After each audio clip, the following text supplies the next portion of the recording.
এইটো আচলতে প্ৰচাৰ নহয় একচুৱেলি মই কিন্তু অকল ধন্যবাদ ক'বলৈহে আহোঁ মানুহখিনি যে প্ৰচাৰটো মানে চিনেমা আগত কৰে যে আগতে চিনেমা প্ৰচাৰ কৰিব তেতিয়া মানুহে চিনেমা চাব আহিব আৰু কথা এইটো নহয় কথা আছে তেওঁলোকে চিনেমা চাবলৈ অহাৰ পাছত মই তেওঁলোকক থেংক ইউ কওঁ আৰু মানুহখিনি সেইটো কথা বুজিবলৈ মই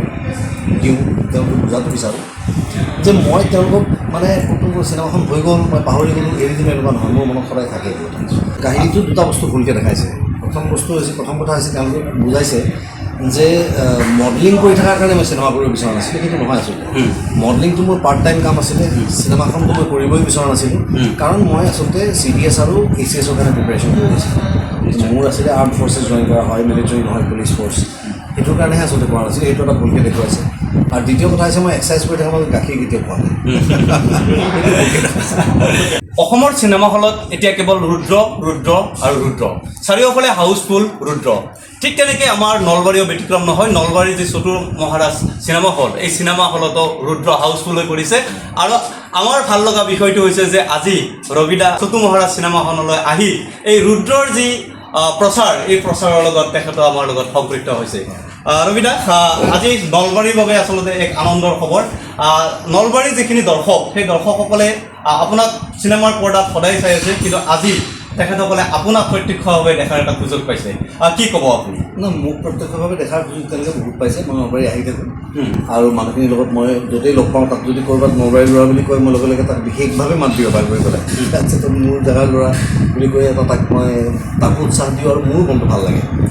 আৰু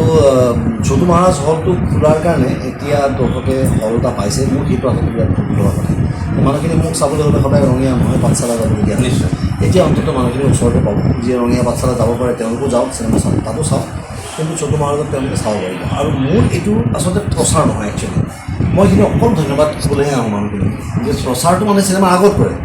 যে আগতে চিনেমা প্ৰচাৰ কৰিব তেতিয়া মানুহে চিনেমা চাব আহিব আৰু কথা এইটো নহয় কথা আছে তেওঁলোকে চিনেমা চাবলৈ অহাৰ পাছত মই তেওঁলোকক থেংক ইউ কওঁ আৰু মানুহখিনি সেইটো কথা বুজিবলৈ মই দিওঁ তেওঁলোকক বুজাটো বিচাৰোঁ যে মই তেওঁলোকক মানে কোনটো চিনেমাখন হৈ গ'ল মই পাহৰি গ'লোঁ এৰি দিম এনেকুৱা নহয় মোৰ মনত সদায় থাকে এইটো যোৱাবাৰ মঙলদৈ কোনোবা এটা হল যাব পৰা নাই গাড়ীখন কিবা এটা দিগদাৰি দিলে বৰষুণ দি আছিলে গতিকে এইবাৰ গৈছোঁ এইবাৰ তেওঁলোকক কৈছোঁ যে মই যোৱাবাৰ আহিব নোৱাৰাৰ কাৰণে মই খাব বিচাৰিছোঁ আগৰবাৰ পাঠশালা হলতে কাম কৰি আছিলোঁ এবাৰ গ'লোঁ কিন্তু আমি বাকী হাজাৰ হলকেইটা যাব নোৱাৰিলোঁ তাত যাম এইবাৰ গতিকে মোৰ কেৱল মানুহখিনিক হলত এইটো কথা ক'বলৈ মন যায় যে আপোনালোকে যদি চালে তাৰ কাৰণে মই কিমান কৃতজ্ঞ তেওঁলোকৰ ওচৰত আৰু দ্বিতীয় কথা হৈছে যদি এই উৎসাহটো দেখা পাওঁ মানুহৰ যেতিয়া হলত নামি যোৱাৰ লগে লগে তেওঁলোকে আগত দৌৰি আহি মোক সাৱটি ধৰে মৰম কৰে তেতিয়া এনেকুৱা এটা উৎসাহ পাওঁ যে এতিয়া কালি ৰাতি আমি 1:30 বজাত শুইছোঁ শুই উঠি এইটো ৰুমতে আছোঁ মই শুই উঠি ৰাতিপুৱা আগে মই এক্সাৰচাইজ কৰিছোঁ ভাগৰ লাগে বাকী চবেই শুই আছে কৈছে আমি কেনেকৈ এক্সাৰচাইজ কৰি ৰাতিপুৱা সময় কালি দেখোন 1:30 বাজিছে ৰাতি শুওঁতে মই কওঁ তেতিয়া মোক এই মানুহখিনিৰ জোৰটোৱে মোক কামত আহে মানুহখিনি যে মোক কয় ভাল পাওঁ বুলি সেইটো কামত আহে আৰু ৰবিদাৰ এই দুটা গুণে সঁচাকৈ ভাল লাগে আৰু ৰবিদাই যদিও ষ্টাৰ অভিনেতা আমি ৰবিদাক শৈশৱৰ পৰা দেখি আহিছোঁ কিন্তু তেখেতে কেতিয়াও নিজকে ষ্টাৰ বুলি নাভাবে সাধাৰণ মানুহৰ লগত তেখেতে সাধাৰণভাৱে থাকিব বিচাৰে আৰু তাৰ লগতে ৰবিদাৰ অলপতে মই এটা সাক্ষাৎকাৰত চালোঁ যে ৰবিদাই এটা খুব সুন্দৰ কথা কৈছে যে প্ৰত্যেকজন মানুহে প্ৰত্যেকটো প্ৰফেশ্যনক সন্মান দিব লাগে আৰু এই কথাটোৱে আন বহুজনৰ দৰে মোৰো হৃদয় চুই গৈছে মোৰো ৰবিদাৰ যথেষ্ট অনুগামী হয় ৰবিদা যে ইয়াৰ আগত ৰঘুপতিৰ পিছতে আপোনাৰ এক বৃহৎ সাফল্য ৰুদ্ৰ ইয়াৰ পৰৱৰ্তী পদক্ষেপ আমি যিখিনি জানিছোঁ মোক্স আহি আছে কি ক'ব বিচাৰিম মোক্সখন মোৰে স্ক্ৰিপ্ট হয় মই 2006 লিখা স্ক্ৰিপ্ট এইখন এতিয়া মোৰ টিমটোৰ লগত মই কৰি আছোঁ বেলেগ কামটো প্ৰায় 90% কাম শেষেই হৈছে আৰু 10% কাম বাকী আছে এইখিনি কৰি আমি ভালকৈ কাম কৰোঁতে কাৰণ আমি খুব বাজেট কনষ্ট্ৰেইনত কাম কৰোঁ কম বাজেট থাকে যিটো মোৰ যিটো দৰকাৰ তাতকৈ সদায় কমেই থাকে সদায় এইবাৰো অলপ কম আছে কিন্তু মোৰ বিশ্বাস যে দৰ্শকসকলে যেতিয়া হলত এখন ছবি দেখিব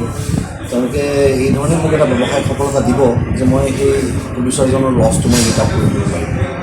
গতিকে নেক্সট মোক্সৰ পৰিকল্পনা তাৰপিছত আৰু 2-3খন ছবিৰ মই কথা পাতি আছোঁ এতিয়া ফাইনেল সুব্ৰত কাকতিৰ লগত আৰু এখন ছবি কৰিম নৱেম্বৰ-ডিচেম্বৰ মানত সেইখন অলপমান আমাৰ আৰু ব্যয়বহুল প্লানিং এটা থাকিব গতিকে সূৰ্যকুমাৰীৰ পিছত সুব্ৰতৰ লগত মই এতিয়াই কাম কৰিম তেনেকুৱা ধৰণৰ প্লেনিং আছে মুঠতে মই কোৱালিটি কম্প্ৰমাইজ নকৰোঁ মই মানুহখিনিক হলতে যিখিনি মানুহ আহিব তেওঁলোকে ভাল ভাল কাম দিছে আমি এই মুহূৰ্তত ৰবিদাক অত্যন্ত ধন্যবাদ জনাইছোঁ আচলতে ৰবিদা অতি ব্যস্ত মানুহ কিন্তু এই মুহূৰ্তত ৰবিদাক আচলতে মই নক'লে নহ'ব যে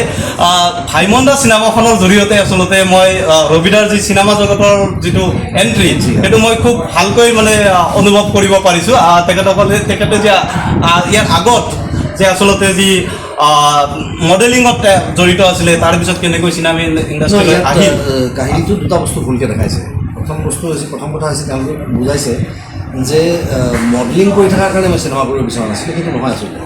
মডেলিংটো মোৰ পাৰ্ট টাইম কাম আছিলে চিনেমাখনটো মই কৰিবই বিচৰা নাছিলোঁ কাৰণ মই আচলতে CDS আৰু ACSৰ কাৰণে প্ৰিপেৰেশ্যন কৰি আছিলোঁ মোৰ আছিলে আৰ্ম ফ'ৰ্চেছ জইন কৰা হয় মিলিটাৰী নহয় পুলিচ ফ'ৰ্চ সেইটোৰ কাৰণেহে আচলতে কৰা নাছিলে সেইটো এটা ভুলকৈ দেখুৱাইছে আৰু দ্বিতীয় কথা হৈছে মই এক্সাৰচাইজ কৰি থকা মাজত গাখীৰ কেতিয়াও খোৱা নাই ঠিক আছে আমি ৰবিদাক ধন্যবাদ জ্ঞাপন কৰিছোঁ আৰু আমি আশা কৰিছোঁ সকলোৱে যিসকলে চোৱা নাই ৰুদ্ৰ তেওঁলোকে আহক আৰু ৰুদ্ৰ চাওক আৰু অসমীয়া চিনেমাৰ যি জয়যাত্ৰা এই জয়যাত্ৰা অক্ষুণ্ণ থাকক আৰু ৰবিদাৰ লগতে ৰুদ্ৰৰ প্ৰতিজন সদস্য মেম্বাৰলৈ আমি আমাৰ তৰফৰ পৰা আন্তৰিক শুভেচ্ছা জনাইছোঁ অভিনন্দন জনাইছোঁ আৰু এই মুহূৰ্তত আমি